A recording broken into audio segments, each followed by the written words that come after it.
This episode of Proper English is brought to you by silent vowels and the idiom to throw one's hat into the ring.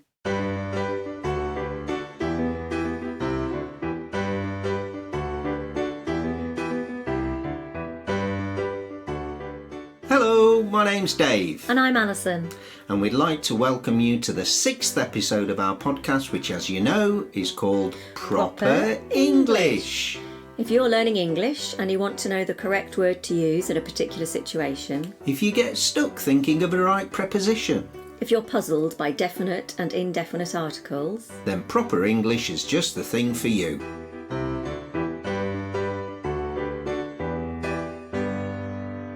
So, previously on Proper English, we talked about silent consonants. So it's only fair that we should give some consideration to silent vowels this time. And obviously there are fewer vowels than there are consonants. A, E, I, O, U. So we'll also be looking at how we pronounce the letter R, because that's often tied up with vowels too. It's worth pointing out that sometimes Y is used as a vowel as well. In myth and Y, for instance. But you'll be relieved to know that Y is never silent. Although some would argue that it's kind of superfluous in the word beyond. Ooh. Oh, beyond. I kind of feel it's there. Ooh. Yeah, whether you've got a Y in there or not, it's still got beyond, hasn't it? It's Ooh. impossible to say it without the Y, but it's impossible... Oh, that's messing with my head. Okay. Now, let's start with silent A's. So if you go to the bread aisle in the local supermarket, the A's in bread, B-R-E-A-D, and aisle, A-I-S-L-E, contribute nothing phonetically. Or phonetically. Oh, good spot, Ali. I'm pretty sure that quite a few words that end A-double-L-Y have an A that isn't pronounced. Like musically, artistically, and you get a double whammy with aesthetically, and with even more silent E's, quite a lot as it goes. Yeah, so in what you've just said, for instance, contribute, sure, quite, have, more, like, and goes, each of those words have something in common. Silent E's! Mm-hmm. See, if you have an E at the end of a word, you never pronounce it. But usually, it's what used to be called a magic E in primary schools back in the day, because it makes the vowel before it into a longer sound. In contribute and quite and goes, for instance. But, and there's always a but, isn't there? It doesn't always work like that. Have, for instance, takes no notice of that particular rule. And also more and are. But in those words we've got digraphs, and I guess we can look at those beasties and trigraphs and blends and all those kinds of things in another episode. Oh, I should say so. We've got enough fun with silent vowels.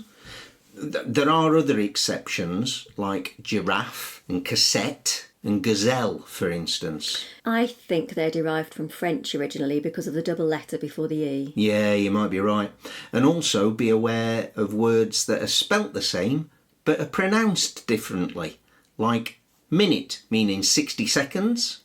And minute, meaning tiny. Or, as in, I've got a pet newt called Tiny, because he's minute. Oh, terrible joke, Dave. Well, this is maybe.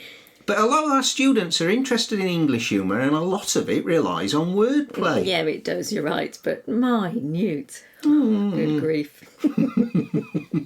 Well, I think the important thing to take away from all this is that E is always silent if it's at the end of the word. Yeah, and just a particular note there for our Brazilian students and our Korean students who find that tricky, don't they? Yeah. So worth pointing out. Yeah.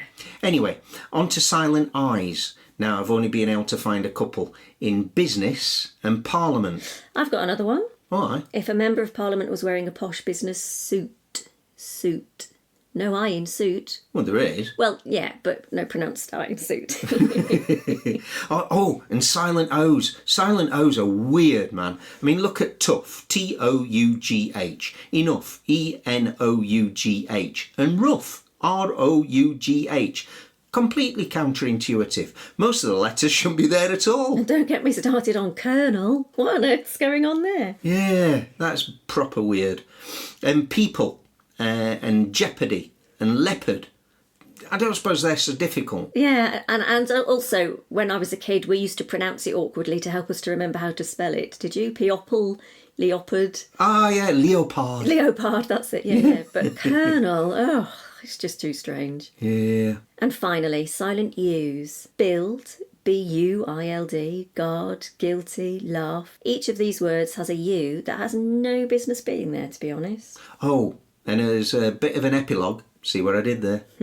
Words that end G-U-E or L-O-G-U-E, in those cases, the U is silent and it hardens the G. So colleague, league, tongue, catalogue, dialogue, analogue, and indeed, epilogue. So the first group are Latin in origin via French and German, and the other lot, the second lot, are from the Greek word for word or speech. Yeah, an epilogue actually means conclusion of a speech, which is where this one ends. Okay, that was a quick run through of silent vowels. Now for an area of pronunciation many of our students ask about. What do we do with the letter R? Yeah, to start with, we need to talk about rhoticity, which is about how and when you pronounce the letter R. Generally speaking, British English is non-rhotic and American English is rhotic. But some regional British accents are rhotic and some regional American accents are non-rhotic. Oh, I'm cross-eyed now, Dave. Okay.